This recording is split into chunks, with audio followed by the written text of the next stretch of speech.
Good morning. There's a little change out here today. Uh, as some of you that have been following me for a while, you saw my first video I shot out here under this very same tree, and I had a canister of water. So because it's hot, it's Georgia, and I was using the rag to wipe my forehead and all that. Well, things change just a little bit. As the seasons change, so does the weather. So I decided to come back out today and shoot this video at this particular time because I want to show that when you're shooting, you go through different seasons, of course. That's one thing. And there's a lot of ways I can go with this from here. But today we're going to talk about something that most of my older viewers, you'll be able to relate to this.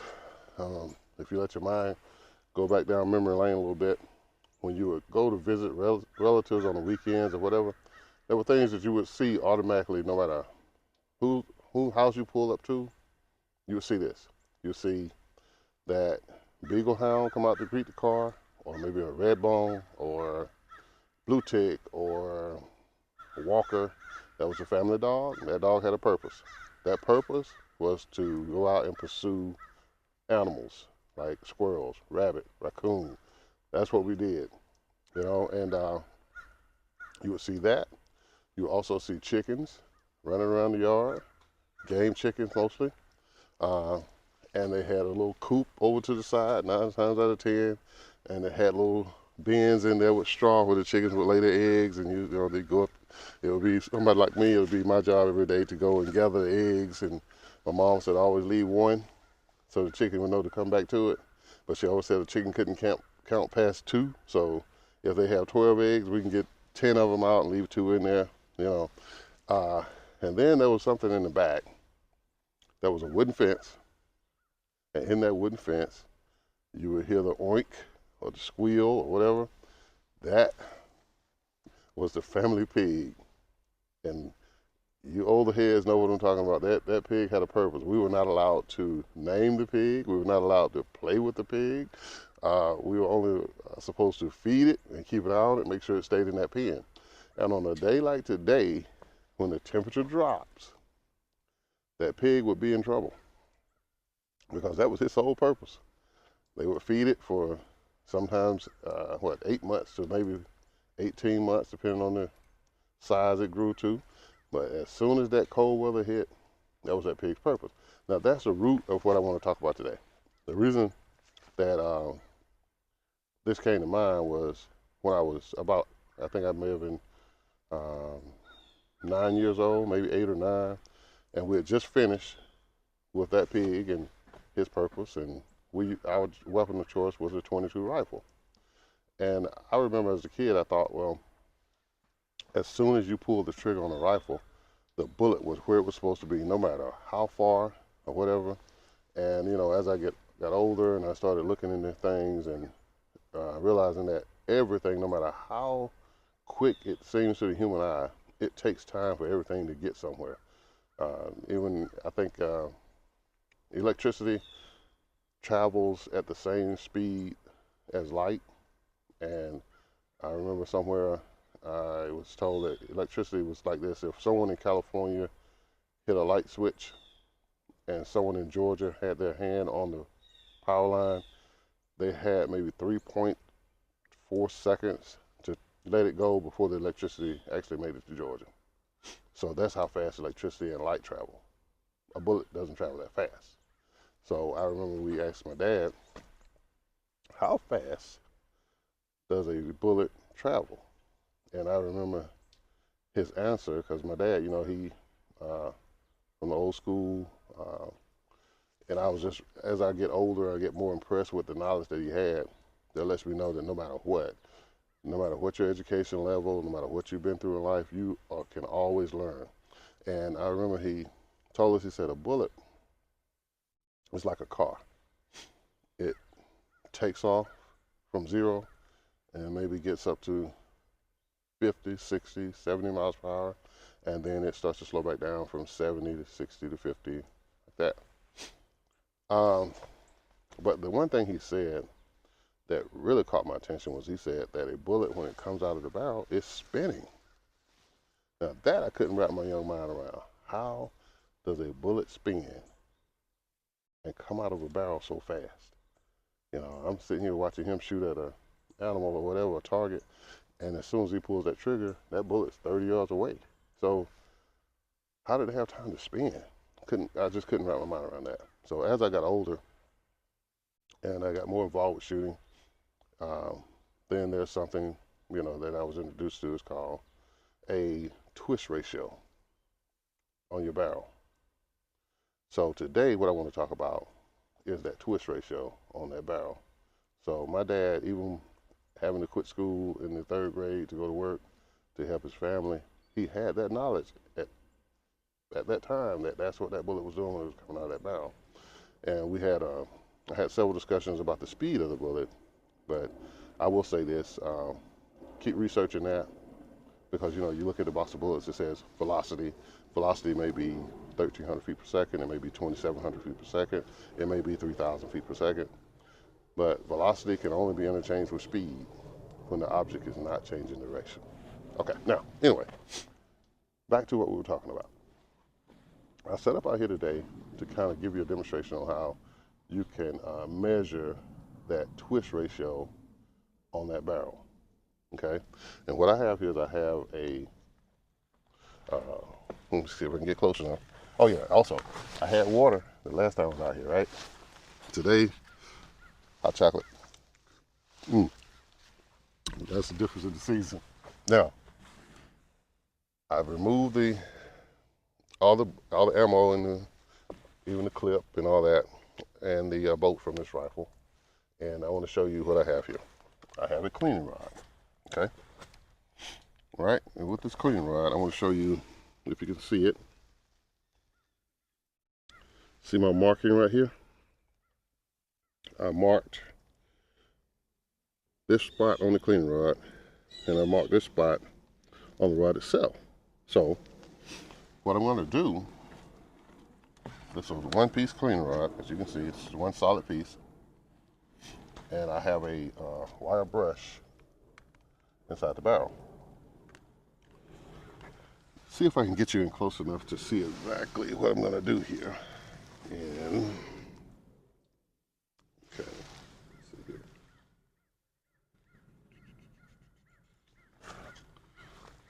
See. So here's my rod. Okay, get you over here. Okay, what I'm going to do is I'm going to put this here, right? Also, what I have is let me get to it. I have a pencil, a white pencil, and I'm going to mark this rod over here where it goes into the opening of the barrel here, right? I'm going to put a mark there so that I can see it.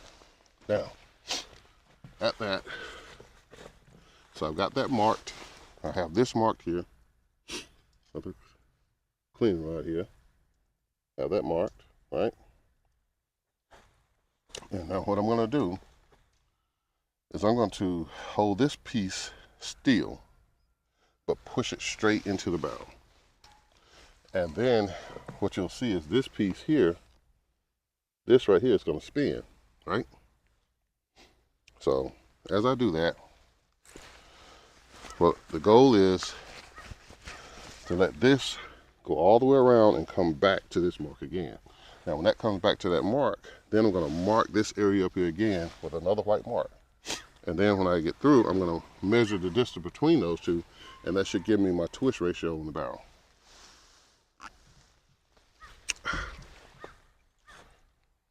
I asked for coffee, but I was told, you don't drink coffee, I'll make you hot chocolate. So she was right, I don't drink coffee. Anyway, now, right here. Okay, I'm going to push this in. And it's going to start to turn as I push it. If I can lock, hold on, let me lock this rifle again. Evidently, I didn't lock it good. It's kind of cool out here, so there we go. Now, okay, I'm gonna mark it still here, so we're gonna go. Okay, ready?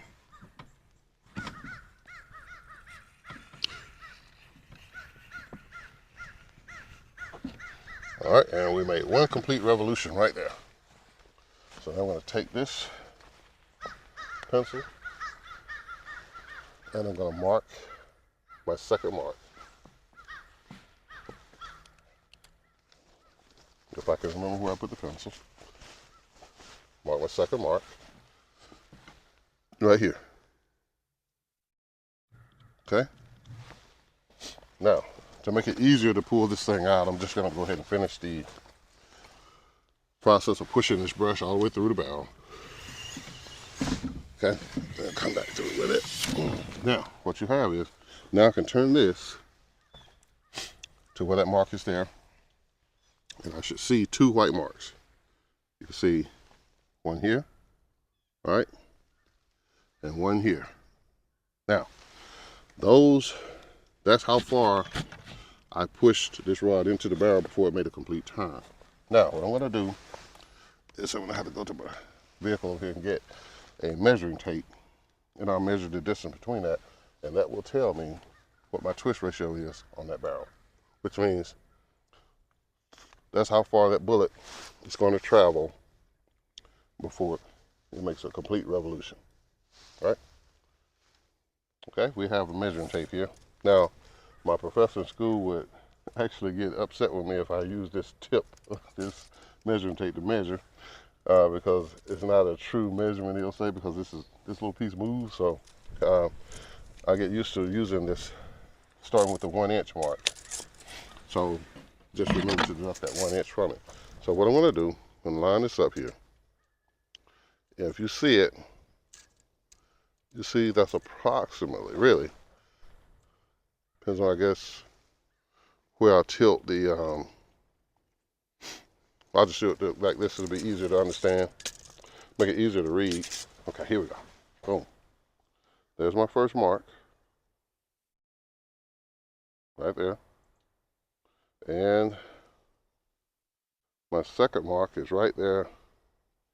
And it says, basically, turn it so you see it. First mark.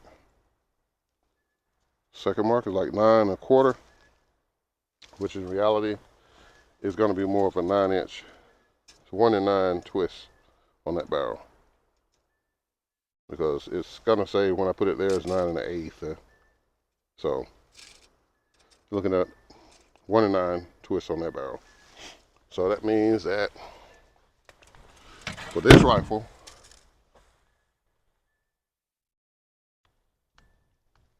I have a 1 in 9 twist on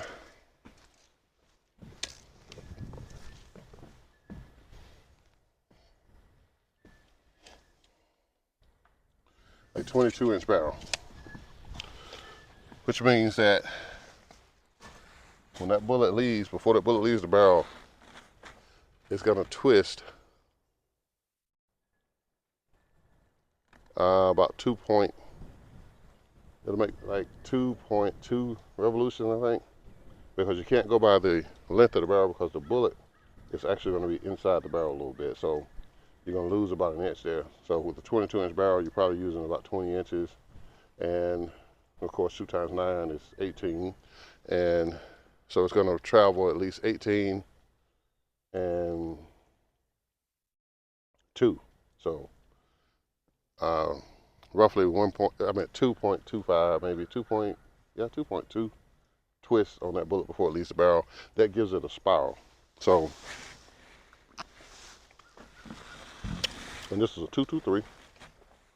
So lighter bullets like higher twist ratios, 1 in 8, 1 in 6. You know, in this case, it's a 1 in 9 from what I measure here. And let's see, I'm gonna do something else here. I'm gonna take it a step further. I'm gonna let me do it like this. I'm going to eradicate those 2 marks. Let's see, go back to there and I can find them. It's just chalk, so I rub it off.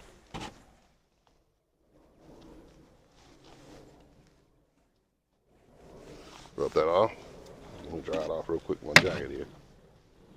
All right, and I'll go back in here again I'll do the same thing again.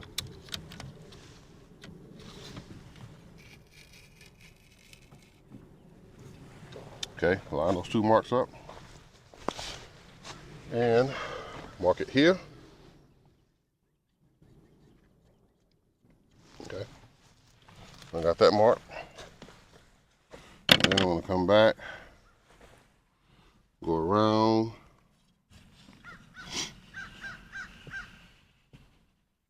Okay, it's gonna be my next mark.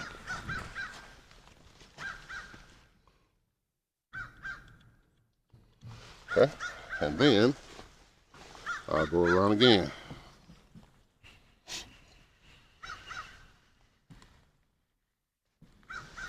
And do my next mark. Okay, and follow through. And my hot chocolate there. Pull it back out. Now I've got 2 here. So we'll go between this one and that one and that one. Let's see what we have. Okay, I got one that's at 9 and another one at 18. So it is truly a 1 in 9 twist on that barrel. So when you're shopping for ammo and you're looking for the right ammunition for it, all rifles, even though they could be the same caliber, do not have the exact same twist ratio on the barrel. So that's where picking out the right ammo for your barrel, for your rifle rather, comes in. Because this rifle really, the main functioning part of this is this black tube right here. That's the main functioning part, all the way out to the crown of it.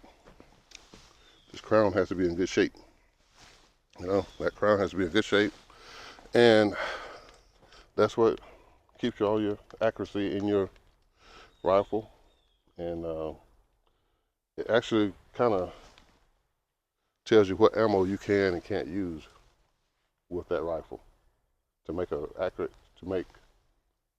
consistently accurate shots with that rifle.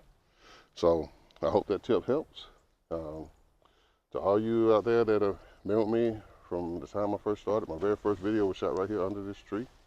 And today, with all this weather we're having, I couldn't resist getting out here doing this video because it just brought back so many memories of growing up and those questions we had about rifles and bullets and stuff like that. So anyway, hope you enjoyed it.